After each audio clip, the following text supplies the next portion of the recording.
welcome to episode number 89. Tonight we discuss NCEA. Is Gomberger, it's now A, B, C, D, E. Is that a good decision by the government? We'll get a quick reaction from the panelists. It was breaking news today. The FBI is in New Zealand. Should we be freaking out? Winston Peters has introduced a members' bill that seeks to state in law that New Zealand is the official geographic name of our country. The polling suggests it's got strong public support, but is it a vote winner?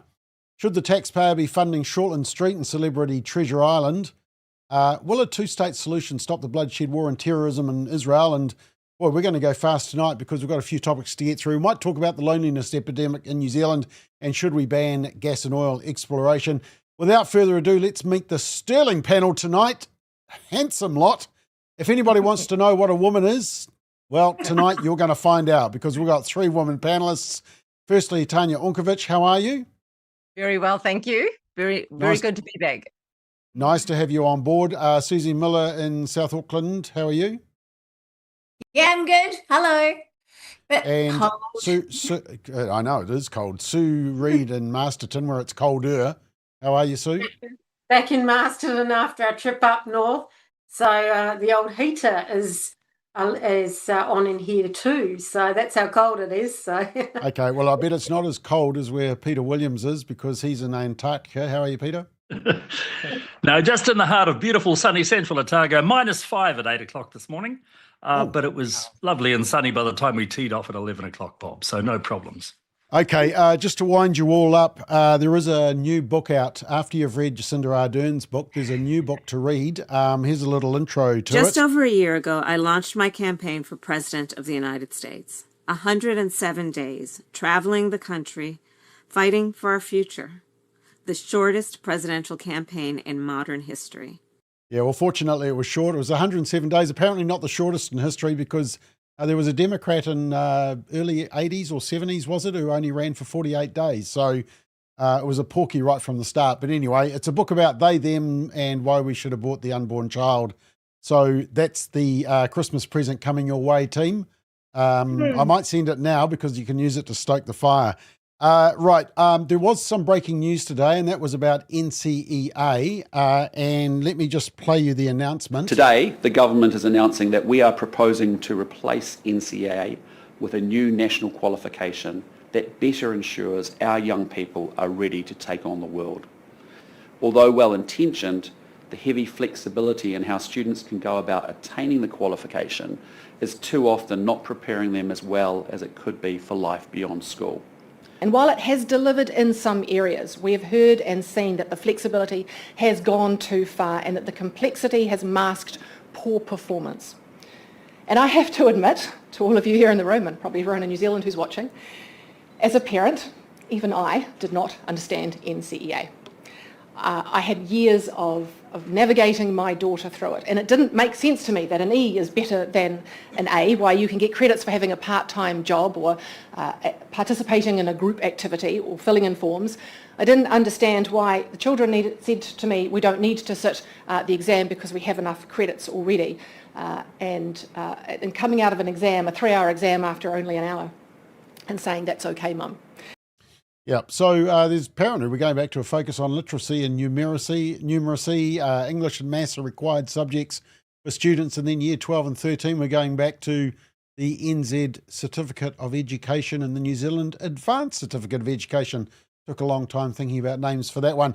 Susie, I'm going to come to you first because I was having a look at the panel members, and I think you're the only one that's actually got your own children going through NCEA at the moment. So, look, just briefly, is this a yay or a nay? Good decision, bad decision? I think we have to do something because we're just not producing the results that other countries are. Our kids haven't done that well. Like Erica said, you did have to get a bit of a degree yourself to understand all of the complexities of it. I think the premise that it was sort of built upon wasn't the best, just because everyone was stressed under exam pressures. There's so much in life where you are under pressure, and I've always wondered, like, when you get to tertiary level, you're going to have to do loads of exams anyway. So avoiding the exam rigors, hasn't bode well for us. Okay, and I think you've had, what is it? You must have had about 3 that have gone through NCEA. Would that be right? 3, 2, 3? 6. Okay, so do Yeah. you understand the report when they come out yet? We have teacher interviews now. Yeah, I do understand it. I know E's and Okay. A's. I've tried to get the kids to like look higher and go for E's, excellences and stuff, but they're usually quite satisfied with the achieved.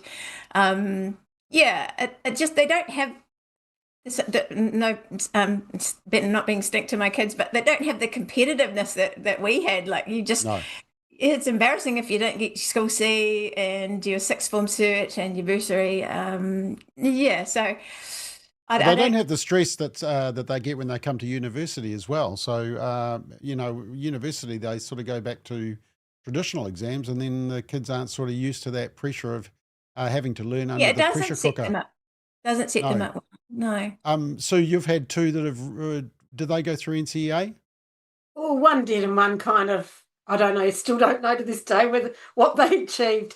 It's a complicated system, and I just applaud the changes. I was listening to a commentator today say that as a university lecturer, he's had to dumb down the course to cater for the students that can't cope with the rigorousness,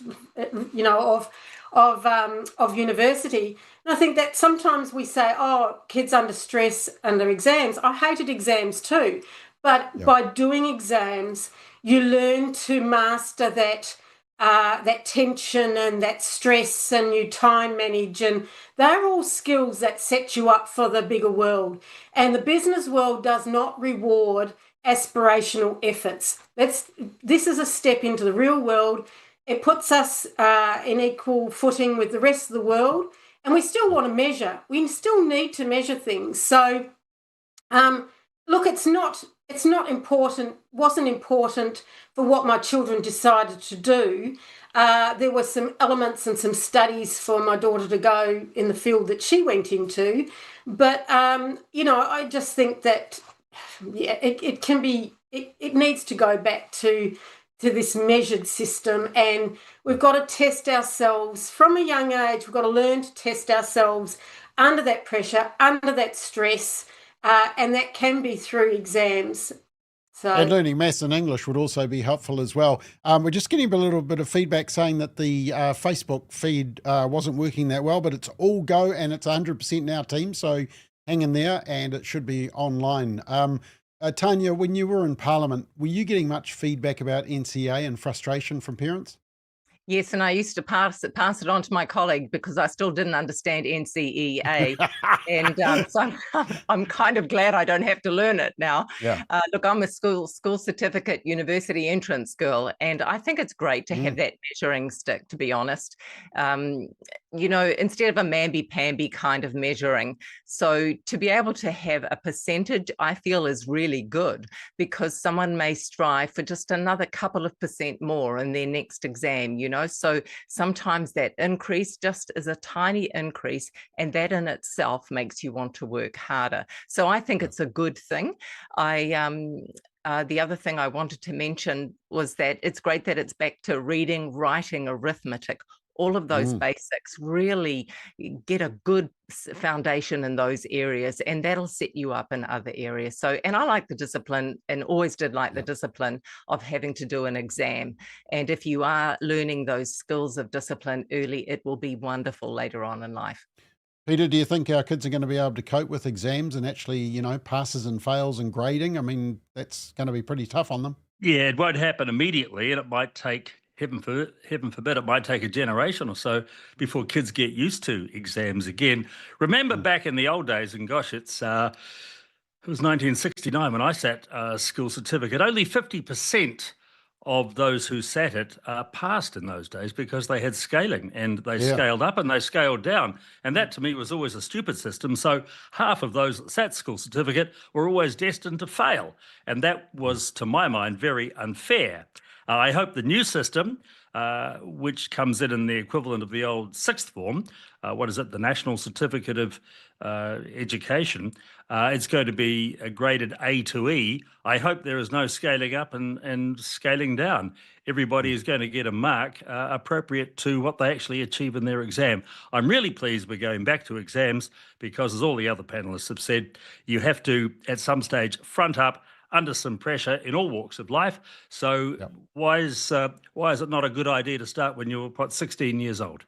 Yeah, and I was watching a lot of these surveys that were online and sure, they're not scientific, but there seemed to be a lot of support for the decision. I think a lot of people just felt that NCEA wasn't cutting it. I think politically this is going to play really well as well for the National Party because, let's face it, things have been a touch on the lacklustre side in recent times. Well, I think it's one area where the government has been doing well and, credit to Erica Stanford on this one.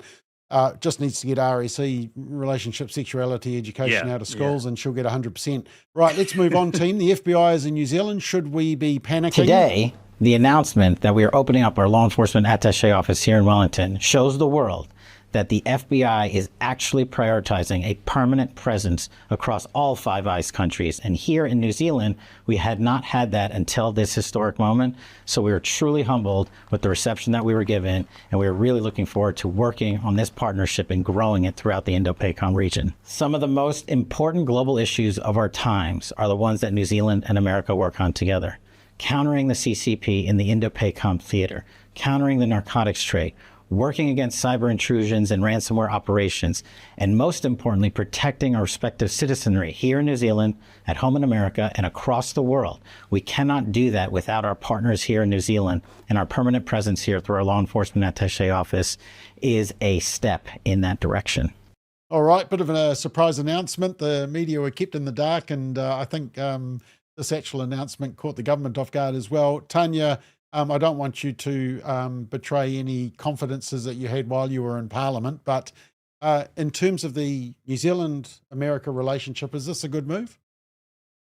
Look, I'm not opposed to it, and I knew nothing. So this was a big surprise to me as well. And watching... That's what Colonel Schultz said as well. He said, I know nothing, I know nothing. And he actually did. I didn't know anything about this one, trust me. So it was really interesting to hear the differing narratives. So Kash Patel talking about countering the CCP. And when he said that, the first thing that came to me was, oh gosh, what's that about? Is it the Cook Islands and that deal with China? Or is it the ships on the coast of Australia? You know, is that what's done it? But then our government ministers had a different narrative. So look, do any of us know? I don't know. But I personally, I'm not opposed to it. And, you know, Trump, he makes a decision and he takes action and he does it very quickly. So this is one of those instances, I suppose. Okay, and Winston Peters was very pleased to, host, and it seemed to be a warm relationship. Peter, should we be panicking? I mean, is it good for us to have a close relationship with the FBI? Well, I think the whole thing is just weird because the FBI, the Federal Bureau of Investigation, is supposed to be concerned first and foremost with crime in the United States, not around the Indo-Pacific, as Kash Patel was saying. The timing is also very frustrating because if the announcement, for instance, had been made this week after the 15% tariff had been put on, then we might have had a bit of a bargaining chip saying, no, sunshine, we're not renting you any space in New Zealand. You're not allowed on our soil until that tariff is back at 10%. We could have had a bit of a bargaining chip, but unfortunately the horse has bolted. America was the big brother. They came in, they said, we're having an FBI office here, and I'm sorry, but you're also up to 15%. So for me, it's a lose-lose. I just don't know why the FBI needs to be in New Zealand. The CIA is already here, no doubt, because there'll be an attaché at the US Embassy in Wellington who will be a CIA operative. It's just a little bit, uncomfortable that we've got big American law enforcement and intelligence agencies operating on our shores. I don't like it. Okay. Are you panicking, Susie? Is it keeping you up at night? I don't like the FBI. I just feel like we're in a tug of war between China and America. I think having Kash Patel, the big guy, come down and very publicly, establish their base down here is kind of like throwing down the gauntlet. Like, there we are here. They are very big brother. And I also think we've got to consider, like Judith Collins was playing it down, I think probably Winston Peters, that it was other things, not so much CCP, but who do we trade with more? Who's obviously we are not allowed to trade with America right now, but in the future, if we were ever threatened, who would come to our aid? It's a bit tricky. Okay, there was two comments that came through. One from, I better just push these through for you, Gordon. Catherine says, don't we have Chinese police stations here? Did that come through? There we are. Catherine's, yeah. No, I can't get that coming through. Never mind. Catherine says, don't we have Chinese police stations here? And Kevin says, has New Zealand put a police force into the US? I didn't see any police over there when I was there a couple of weeks ago. Well, I think we will have a police. There will be a New Zealand police attaché at the embassy in Washington. So, let's not be coy about this. We do have some law enforcement, possibly even some intelligence people working at the New Zealand embassy in Washington, Bob. So there is a bit of, two-way cooperation in this respect. I just find that the whole profile, the big announcement of it, just really uncomfortable last week. Okay, Sue, do you think if Biden was currently the president that everyone wouldn't be as worried? I think they'd probably be welcoming him with open arms if Biden had been still president, or the other option. But it's very interesting that your listener picked up on the Chinese police station. I was going to mention that in my response, and we'll never really know probably the real reasons why the FBI have set up suddenly in Wellington. But they are our ally, and because they've sent their Kash Patel down, it's making a statement that New Zealand and USA are very closely aligned. So it's probably a bit of window dressing as well. But I could be on the outer here with the panel tonight. I'd actually go as far as to say, why aren't we considering a port up in Whangarei for the US Army for a US military base up in with a deep port where Marsden Point, they could contribute to restoring Marsden, and lovely deep port. I would put that out there. I could be, probably because I'm Australian, that is an idea that I entertain. But just want to pick up too on what Peter was saying about the tariffs. It would be a bargaining tool chip for us. But the reason that we got 15 and UK and Australia probably only got the 10, are we willing to have that debate? Do you think that it is because of our nuclear stance so that we are pushed out of some of our trade? We've never really got a good trade deal across the table. And so these are some of these big questions for New Zealand. I was wondering if it was because of our attitude towards the US, but then I thought, well, Keir Starmer actually sent over some people to campaign against Donald Trump, and they still got the 10% tariff. So maybe it's not based on that. But Peter, should we be concerned about the? There's obviously concern about Chinese involvement in the Pacific. So a bit of pushback from the US can't be a bad thing, can it?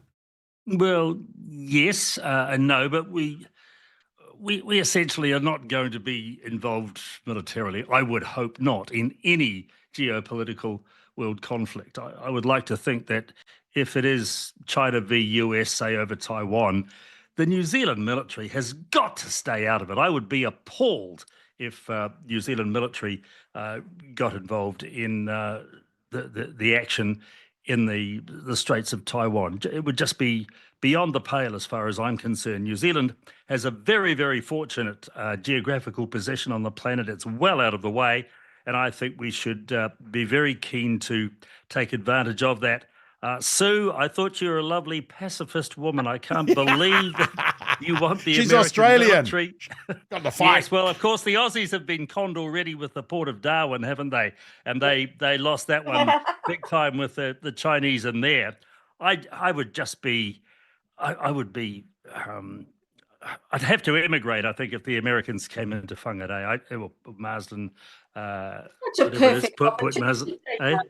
It's No, such I just think clean up the mess. yeah. I mean, I'm very anti-defence spending, putting it up to 2.9% of whatever it is of our GDP, because as Bob Jones used to say, who is the enemy? Well, the reason you That's say a that, very Peter, good is because question. you live in Wanaka, and so nobody would ever find you if there was a war anyway. That's why you can say that. It's super safe.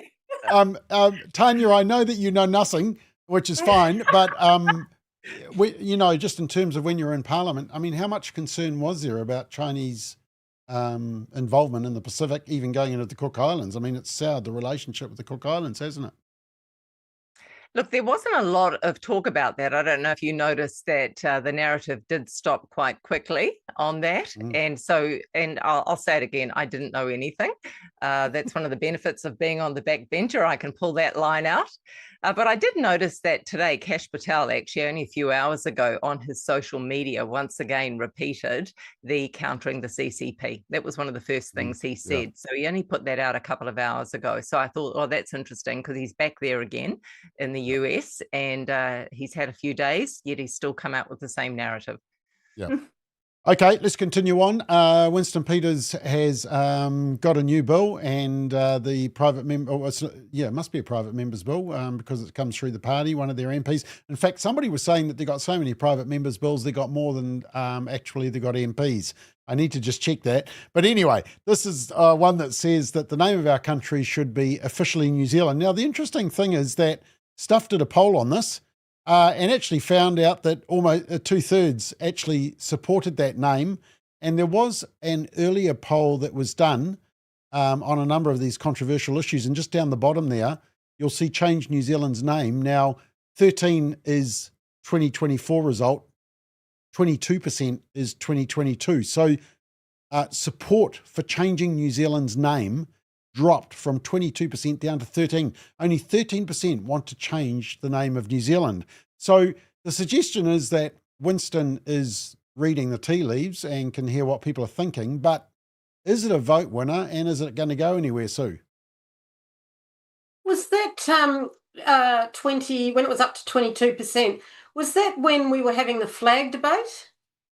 Yeah, there was a whole lot. There was a flag, the Republic, and Te Reo Māori. So there was a lot more public conversation around. I think we're with different issues now. It's more about the Māori inclusion of words, and I find it quite strange that we need a bill, we need a law that enshrines our sovereign name of our country that's known, throughout the world. So. And there would be some dispute amongst Māoridom as well as to whether Aotearoa is the accurate name. So that's not a settled debate. So it's interesting. It gets the talk going, and it keeps New Zealand first in the position. I think they're just going to keep on with this, and they're going to clearly give the messages, test the waters, and clearly give their messages out in the lead up to next year's election. They're in electioneering phase now.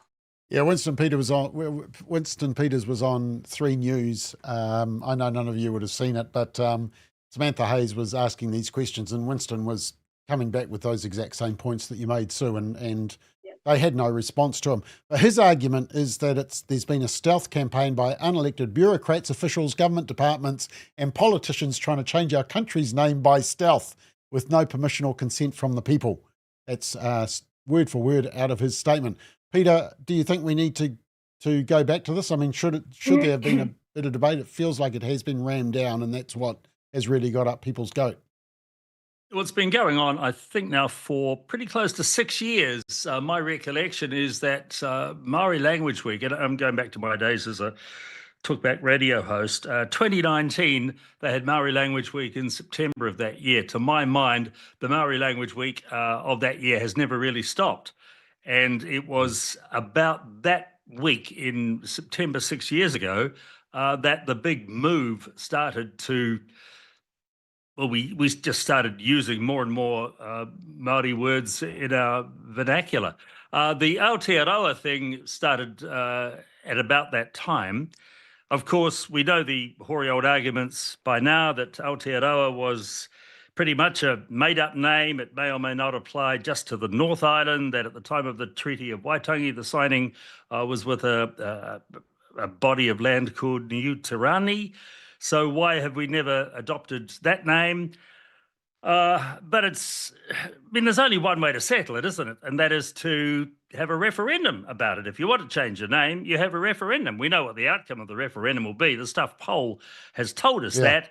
But then, of course, Willie Jackson and Rawiri Waititi will say, oh, that's just the tyranny of the majority. Well, I'm sorry, guys. That's called democracy.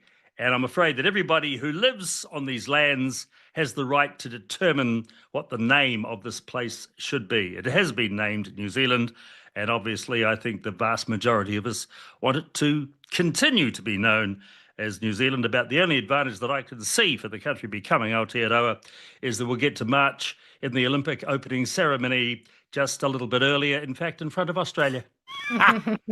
Well, actually, somebody just commented on that. Gordon, if we can just put that up. Somebody made the exact comment you did. Pimachu said, check out the Ngāpuhi chief who died in 1872. The headstone, it says New Turini as the name for this country. That's the point you were making, wasn't it, Peter? Mm-hmm. Ricky says, it's a vote grabber, no more, no less, as they could do it tomorrow if they wanted to. Dalwin says, we lived a number of years in Asia. Nobody had even heard of Aotearoa. Winston is right. And Rosie picks up what you said, Peter. When we go to the Olympics, we're known as New Zealand. Susie, what do you think? Oh, I think he's getting free campaigning, and he will obviously get his supporters happy. I think it's not great for the unity of our nation. I think, lots of people add reo to their vernacular, but it's not necessarily a terrible thing. Just equating that or conflating it with like, oh, that means they're, pro co-governance and, on the racist Māori kind of issues, but that's not necessarily what's always going on. I think it's like rearranging the deck chairs on the Titanic. There's so much more important issues to be talking about than the name of our country, because it's never going to change. But I respect when people are giving a speech in Māori, they're always going to use Aotearoa. I think Shane Jones is bilingual. I don't think he switches to New Zealand when he's in the middle of a reo pōwhiri, but it's just, you can call it what you want and respect one another's free speech in that sense. But we are always going to be known as New Zealand internationally. And interesting, we have to have a bill to make that concrete. Okay, Tanya, what do you think? Well, I went back and had a look at the coalition agreement between National and New Zealand First, and there are a few points in there which I'm wondering could solve this issue. Legislate to make English an official language of New Zealand, ensure all public service departments have their primary name in English, and again, require the public service departments and Crown entities to communicate primarily in English. So I'm wondering if during that part of the coalition agreement, there could be some change there. I don't know. We've already started it with the passports, haven't we? We've put New Zealand ahead of Aotearoa. But I also agree with Susan. We need to do everything we can to unite the country, and something like this is in a little way agitating. I ask myself the question, is it a vote grabber? I think when people are going to the polls, they're going to think about, am I able to feed my family? Those are the kind of questions they ask themselves. When people are really hurting in the pocket, that is what they will remember. That is the pain they will remember, not the pain of having to hear some te reo, So... Peter, it was always my argument, though, even when the anti-smacking law was passed through, which was, huge percentage against it. And my argument was always, if it's such a good idea, bring the people with you, persuade them. And it seems like that this whole renaming has been forced down without just a genuine discussion, as Susie rightly says, about, hey, we are a bilingual country. let's work on this together. It has been rammed down. That's what gets up people's goat, doesn't it? Yeah, but what would happen is that if we did have a referendum, or if this bill that Winston's putting up was passed, the pushback from academia, from media, from left-wing politicians would be so strong and so loud that the divisions that we have in the country at the moment will only widen, and that cannot be a good thing. So you're saying we shouldn't even have the discussion? Well, we've got to have the discussion, but I just think it's a discussion that is never going to be resolved satisfactorily. And sadly, Bob, I think it's going to be won by the Aotearoa team, because it's going to be a generational thing. Winston's going to be departing this mortal coil at some stage in the next 50 years, probably after about another 49 years. Even people of my generation won't be around in 20, 30 years' time. But those of my grandchildren's, my grandsons' generation will feel much more comfortable calling the place Aotearoa, referring to the mahi they do, the weather across the motu, etc., etc. That's the way they're being brought up at the moment. There is, as we've talked about and discussed many times on this show, this indoctrination of the reo going on in the education system. But the 12 and 14-year-olds of today don't really care too much. They cope with it. The 71-year-olds get a bit antsy, but when we're gone, they'll be there. It'll all be normal. Whether or not we'll ever officially become Aotearoa, I doubt. But the use of Aotearoa and the reo in modern day vernacular is going to become more and more common. It's just going to be the passing of the generations. All right. Well, I just just remember also you have the geographical board, which is they're an unelected board nominated by MPs, and they're changing the names of places like Petione instead of Petone and things like that. So you've also got a layer of governance, which is unelected, that is changing names as well. Yeah. I think it's that ramming down and not taking the team with them that probably sticks in the graw a lot of people. The passport thing's really interesting, though, Bob. I just had a look at my passport, which was issued in 2018, one of the first of the new generation of 10-year passports, and it has New Zealand on the top line, New Zealand passport, then Aotearoa, Urewhenua underneath that. So I don't know when Aotearoa came on the top line of the cover. 2021. Was it? Okay, yeah, and it sticks around until when 2027. Next year, then the new ones come back in again. Yeah. And once again, there's no discussion. It's sort of just done covertly, and I think covertly. Well, how did it happen? That's a question I posed once. How did we get Aotearoa on our banknotes? How did we get Aotearoa on our passports? Who said that could happen? Was there ever any public discussion about it? Was there ever a parliamentary regulation passed? To me, I don't remember it happening. Was it part of an agreement between the national government and the Maori Party of the time in 2015 when the first of those Series 7 banknotes came in? I mean, it's all kind of strange. It's been done by stealth, it would seem, for the last decade. And it's only now we're getting upset about it. Yeah, and Susie, I think that's probably what that rubs people up a bit the wrong way. I agree with you that we're bilingual, but it's been kind of this by stealth that has annoyed people, hasn't it? Sure. But I think, like, if we do go to that possible conclusion of, like, so many real words being just commonly used by everybody, it gives us a flavour. It gives us a unique sort of experience for other nations to go, oh, they're different. But, yeah, I don't think it's altogether bad. I don't think the generations will move completely to half Māori, half English, because we've got so many other nations coming to our shores. So we might have to learn a bunch of other languages as well. Okay, let's continue.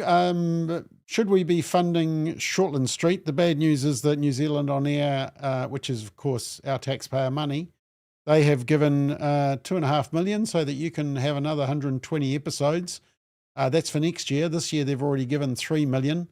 As well as that, TVNZ's putting in millions as well. And New Zealand On Air head of funding said Shortland Street connects with rangatahi, there we are, and reflects the evolving face of modern New Zealand. Now, they also received the 40% screen production rebate after the government changed the rules to allow the drama to qualify. So the question for the panel is, I did actually just check the ratings, and of all the New Zealand funded on-air programs, there we are, Hyundai Country Calendar, which is riveting stuff. Watching those sheep, just amazing. 600,000 viewers. That's Peter and his 599,000 friends. Eat Well for Less. Well, I don't watch that. Diary of a Junior Doctor. I mean, Shortland Street comes up 6th, 161,000. I mean, that's a massive taxpayer investment. Peter, are you happy that we're paying for Shortland Street? Oh, and I noticed also today they were saying that we're also paying for, what was the other one?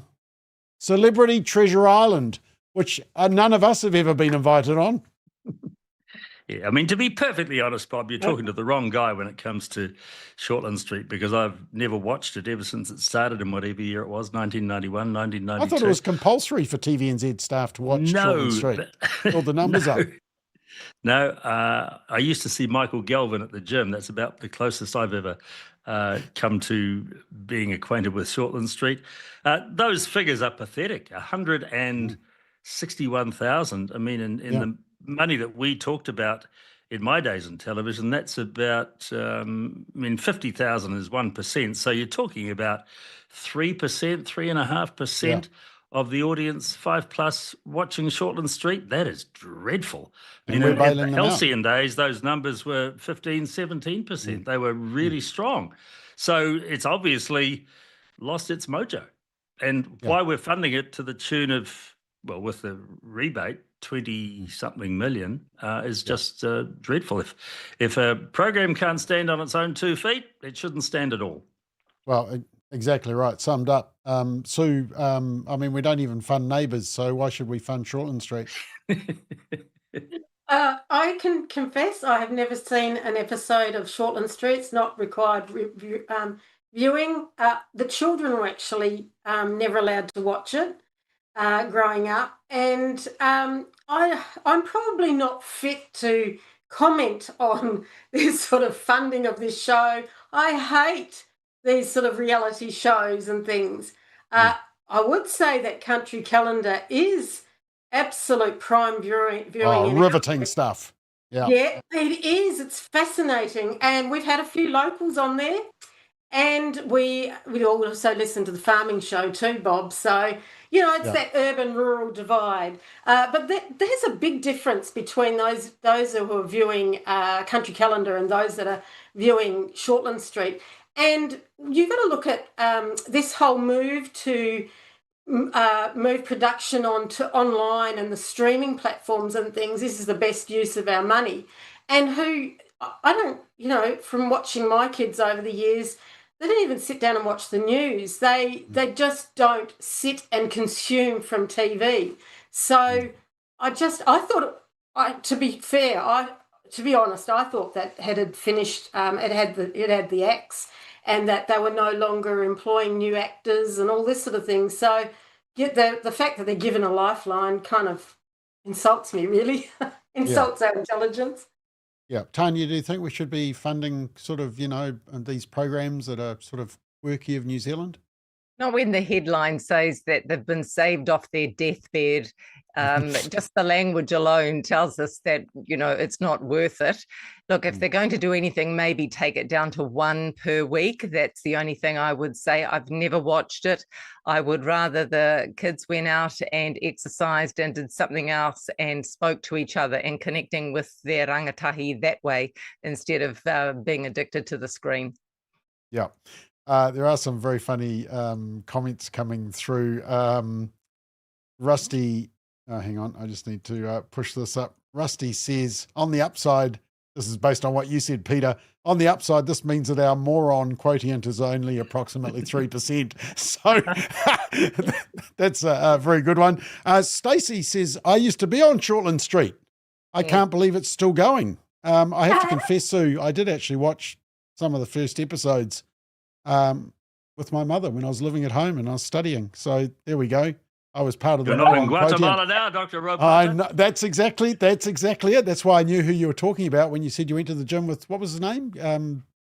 Well, that Galvin? was Michael Galvin. He's Dr. And he's still on the show. Dr. Warner. Yeah, but he's not Dr. Roper. That was Tim Morrison, wasn't it? I only know this through reading the Women's Day. No, it's not. You actually watched it, Peter. We've actually found out the truth. You've let slip. Susie, do you want to fund these types of programs, or would you rather spend your taxpayer money on hip replacement? Not that you need one. For who? No, your husband. Must be the worst panel because none of us have seen it. But none of us. Except for you, Bob. Except for you. That's why you're on the panel, because you've got brains. That's the biggest surprise of the night. No, I'm with Peter. If it's not self-funding, why is it on there? Why has it been given so much life? I think even in the early days, it was given a lifeline because it tanked. And somewhere in the 90s and 2000s was its peak. I think there's probably still people who watched it back then because I think the demographic that watch it are 25 to 54. So maybe they've got their kids into it, but it's very, very tiny percentage, obviously. I watched Tina this afternoon, and that was great movie. New Zealand. Yeah, that was New Zealand on air funded, and I think, oh well, that was good, good value for money. And I think probably we should put more money into making movies because then we can net stream. And it's interesting what you're saying, Sue, about Country Calendar. I think young people doing real things like being farmers. Like my niece is a farmer, and there's a real uptake and interest in the young people who are doing really out there things like that. And so, that's why they're not watching Shortland Street. They're watching real people doing real stuff. But here's another thing, though. If Country Calendar is being watched by the best part of 600,000 people in today's environment, that is a huge audience. Okay, it's prime time, 7 o'clock TV1 Sunday night. Why is taxpayer money going into Country Calendar? Why can that program, which is sponsored as well by Hyundai, why can it not be produced in-house by TVNZ with commercial funding? To me, it's just dreadful that we need taxpayer funding for Country Calendar when it's one of the most commercially successful programs that we have. It's like the news. The news pays for itself. Country Calendar pays for itself. Why do we put taxpayer funds into it? It just seems stupid to be doing that. Yeah, good comment from Deb, who says that Fair Go was dropped and Shortland Street gets funded. Why? Sunday program was dropped as well. I mean, there's another one. And your husband's watching, Susie. He says, send Bob into Shortland Street to be a doctor. That will shut it down. I'd probably faint during one of the scenes, so that would solve the problem there. All right, let's move on. Slightly more serious topic. In the past week, a flurry of major nations have agreed to support Palestinian statehood, including Canada, Britain and France. Australia is near making a decision. New Zealand's official stance is it's not if it happens, it's when it happens. And I never realised this. Palestine is officially recognised by 147 of the UN's 193 member countries. This is what the UK Prime Minister said. So today, as part of this process towards peace, I can confirm the UK will recognise the state of Palestine by the United Nations General Assembly in September, unless the Israeli government takes substantive steps to end the appalling situation in Gaza, agree to a ceasefire, and commit to a long-term sustainable peace, reviving the prospect of a two-state solution. Canada intends to recognize the state of Palestine at the 80th session of the United Nations General Assembly in September 2025.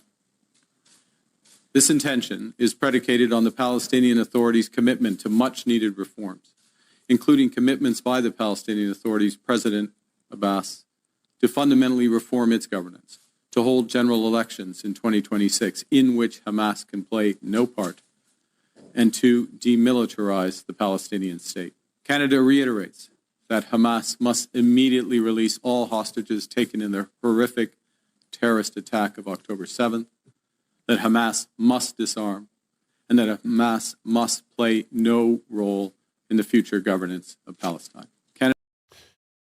All right. Sue, do you think two-state solution is going to solve this issue? It's such a huge issue, isn't it? And interestingly, that the media always all commented on the Western nations, the two-state narrative, but didn't. Well, I didn't see it. A whole lot of coverage of the Arab states that were very clear in Hamas must hand over power to Palestinian Authority. Release the hostages. That was all very clear, but they were focused on what the Western nations were saying. So that was very interesting. Two-state solution is a bit of a go-to when you want to, the pendulum swings, and the two-state solution narrative brings the pendulum down to a stilled place, a calmer place, which I guess de-escalates what's going on with this current situation. So will it ever work? No, it won't work, because neither side will give over sovereignty, agree to, Palestine won't acknowledge Israel as a sovereign state. So you've got very entrenched ideologies. So the narrative of two-state solution is used more in the on that political stage as a narrative to, I guess, to tone it down. But in practicalities, no, it won't work. I go back to what Trump did in his first in 2020, started it, continuing it, and continues on to do it in the Abraham Accord. To pull it away from some of those some of that argy-bargy, that fight for space, to, well, let's agree to a state, and he kind of focuses on his strength is trade in a nutshell. So it all gets very complicated, and we all get very bogged down in the whole issue. It is incredibly important, but I think the two-state solution is used, the narrative of it is used in a different way to a practical outcome. Okay, Tanya, do you think we can get a two-state solution, especially when one party wants to obliterate the other and not even let them exist? Well, in order to have a solution, you have to have two willing parties to appease and come together. And will that ever happen? Has it ever happened? The narrative, as Sue was talking about, of the two-state solution seems to be a bit of a band-aid in a way to just have the conversation going. But is there really truly a fix? So it's a tough one. I have family living in Israel, so I've walked this path for a long time with them, and it's one of those conversations that I try not to get into, to be honest, because part of me goes, will it ever be really solved, or will we just continue to talk about it? So it's a tough one for me to speak about. But yeah, I agree with Sue. The narrative of two-state solution, what does that even mean? What does it even look like? So yeah. Okay, Peter, the amazing thing I always find with the media coverage is that the terrorism group, Hamas, is the source of all true and verifiable information coming out of a war zone where there's terrorist activities. That still amazes me. I mean, it's a bit like Osama bin Laden reporting on 9/11. 9/11. It's quite extraordinary to listen to Mark Carney again just then. What's that old Aussie saying, Sue?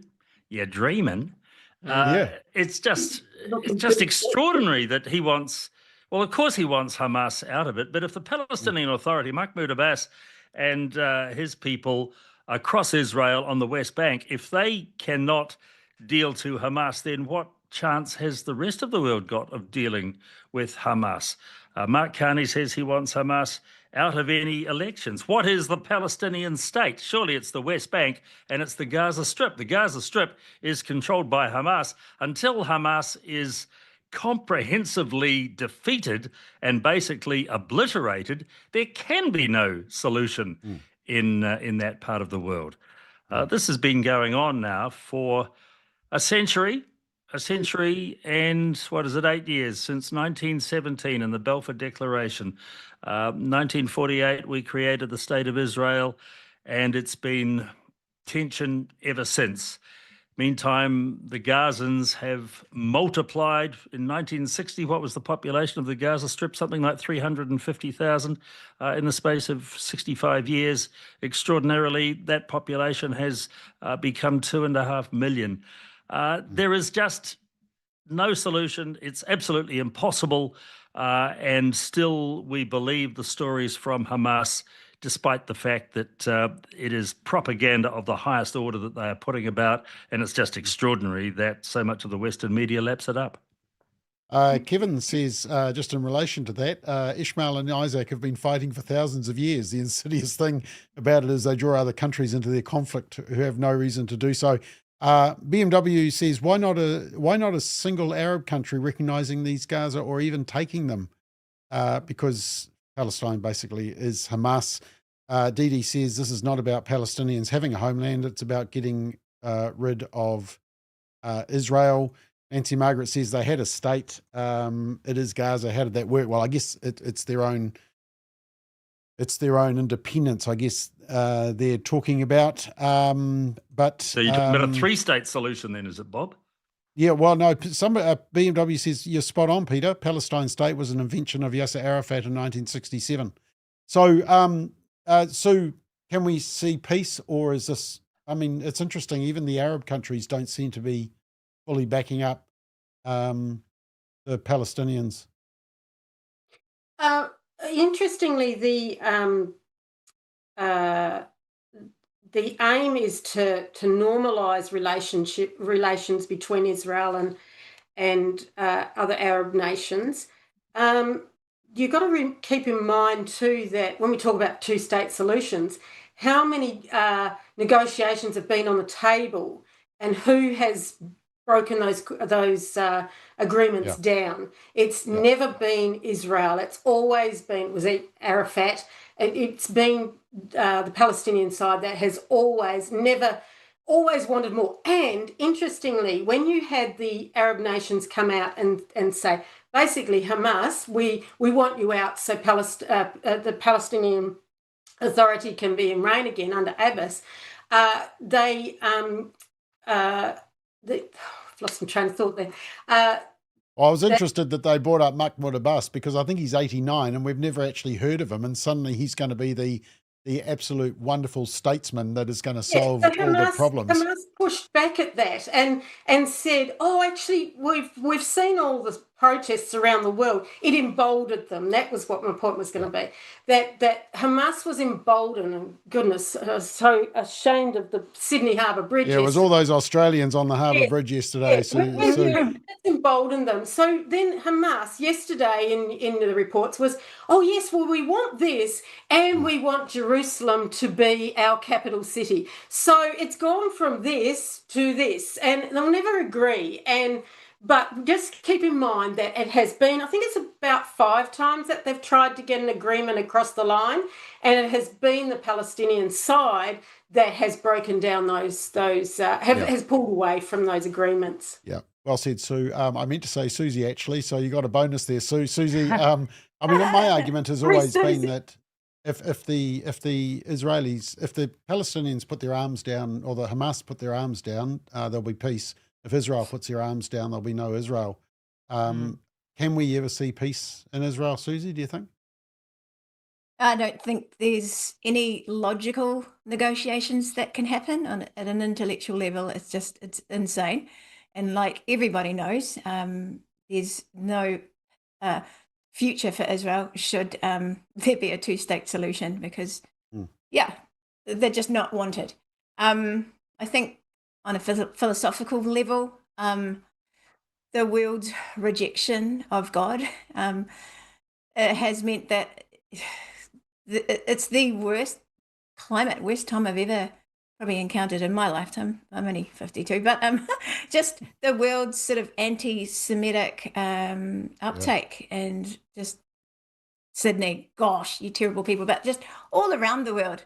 And, influencers like Candace Owens just hating on Israel and just spreading the narrative. And there's so many people taking that up. And it's a spiritual battle. That's all I can say. I read the Bible and I'm just like, there's no difference in the way that the world feels now about Jews and Israel's enemies felt about them and God.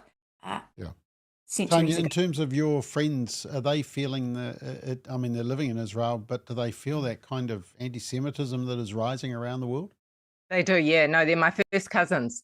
They've got their bunkers. I often message them and she says, I'm in the bunker, but they're fine. But they're used to it. They've lived this way all of their lives, obviously. So they're used to it. And I'm actually surprised as to how calm they are when I'm messaging to see how they are. Yeah. What gets me, Bob, is I can't understand why people just don't know basic biblical history. I seem to remember as a child learning about the Israelites 3,000 years ago on the land that is now Israel. Jesus Christ was King of the Jews. He was crucified 2,000 years ago. The whole religion of Islam, the Muslims, Muhammad, didn't happen until 600 or 700 AD. It's a relatively, it's Johnny come lately as far as the world's religions are concerned.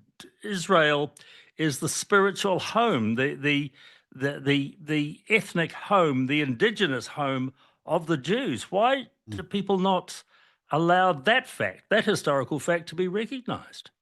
Yeah. $1 million question.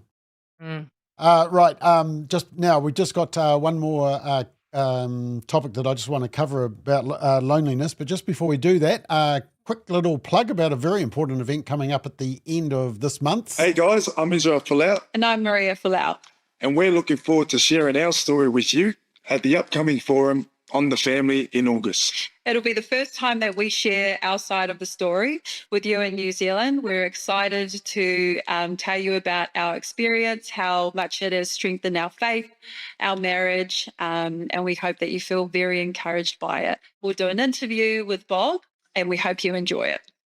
And we have done that interview. It is a wrap. It's in the can, and you will, for the very first time, you'll hear Israel and Maria share their story. You'll be inspired, might even shed a tear, be a few laughs as well. They're just a beautiful couple, but it is the exclusive. It's the first time they have sat down and talked about it. They've been offered lots of requests from media around the world, but they've given us the exclusive. So there we are. There's a reason to come to the forum.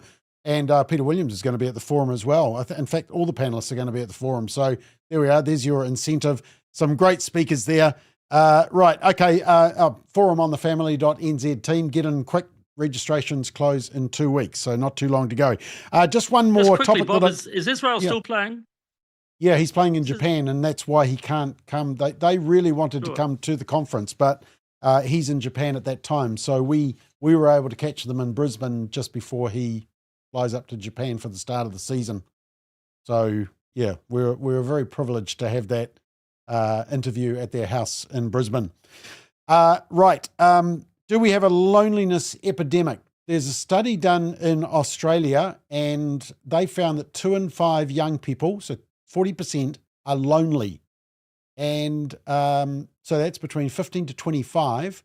And while 1 in 4 felt lonely when asked, 1 in 7 had felt lonely for at least 2 years. Now, I just had a look at the breakdown here, and the question I want to ask the panel is, do we have a loneliness issue in New Zealand?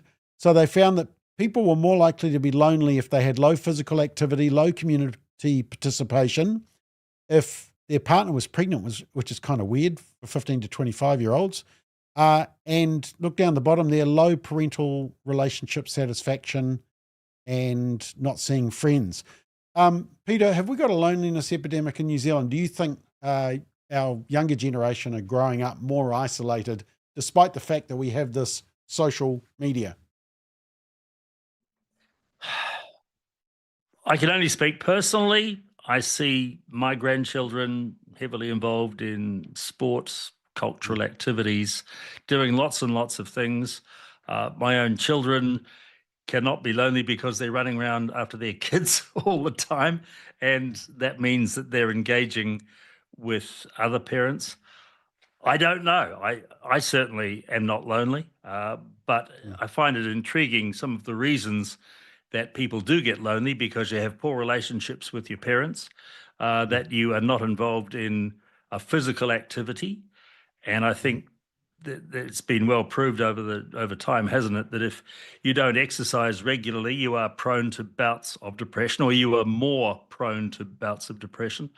I honestly don't know. You're talking to the wrong guy here, Bob. I don't get lonely, so I'm very happy in my own skin, and quite like a bit of solitude at times. I never get lonely. I knew as a granddad that you would have canvassed your grandkids on this particular issue, so I was interested to see what you were going to say about that. Exactly. Yeah, they're sporty spices, those guys. So, or the ones in New Zealand are anyway. So, they're hugely, hugely busy, and you can't get lonely when you're doing that, can you? Okay, well, Susie, we come back to you as we started, because you've got the most kids at that kind of crucial age, 15 to 25. In fact, I've got 3 as well. Are your kids lonely? That's why I had heaps of kids, so they'd never be lonely. No. And you gave them lots of chores. We don't suffer for company because we've brought them up with a big family and a big church. And to them, they're one and the same. So my answer to anybody who's feeling lonely is God sets the lonely in families. He says it in his word. And get to church, and there's a plan for everybody from newborn right up to our elderly. There's groups that you can join. And if you volunteer and you help others, you get your sort of sights off yourself and your own blues, and you naturally just find purpose and fulfillment when you're helping others. So join a community group, soup kitchen, something. Well, interesting you say that, because on Daybreak this morning I was quoting some research which talks about if kids under 13 get a smartphone, that they struggle more with mental health issues. And they talked about the fact that church was one of the major protective factors in this study, which I thought was very interesting that they actually acknowledged that. Tanya, do you think the social media is actually creating more loneliness than actually more connection? 100%. There is definitely an epidemic of loneliness. People are having relationships now with their phones. So what I would encourage people to do, adults as well, is take social media off your phone. And it's gotten worse since the lockdowns and everything. People started to become more isolated.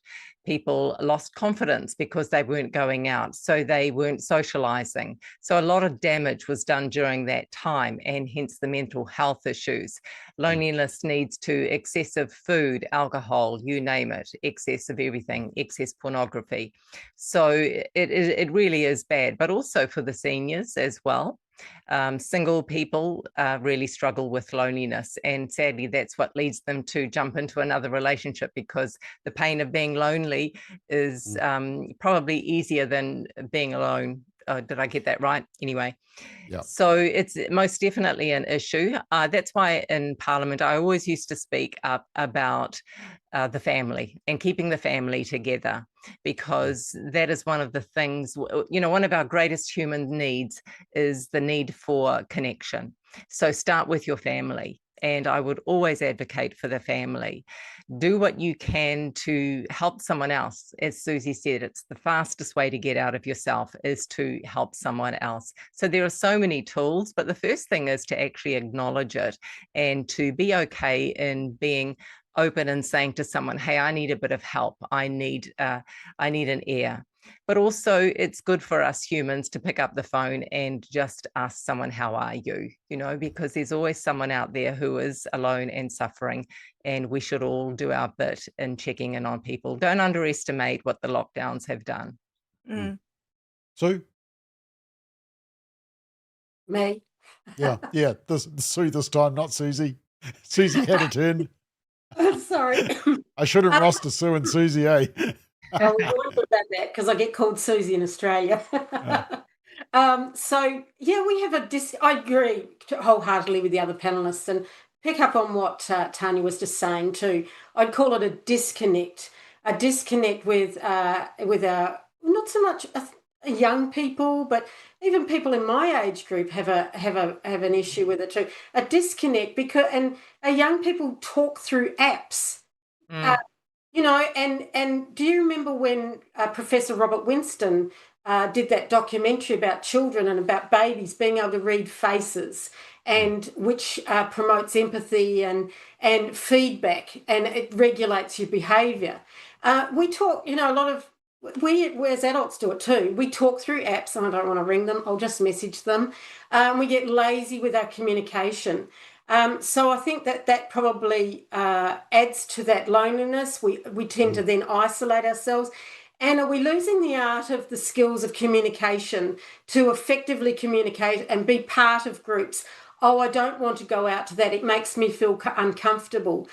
In the rural community where I am, you know, maybe it's a rural city thing, but you can be lonely in cities too. But in rural communities, we really make, we're really intentional about getting together and gatherings and the local farmers market and things like that, and communities coming in from their isolated areas into town to gather.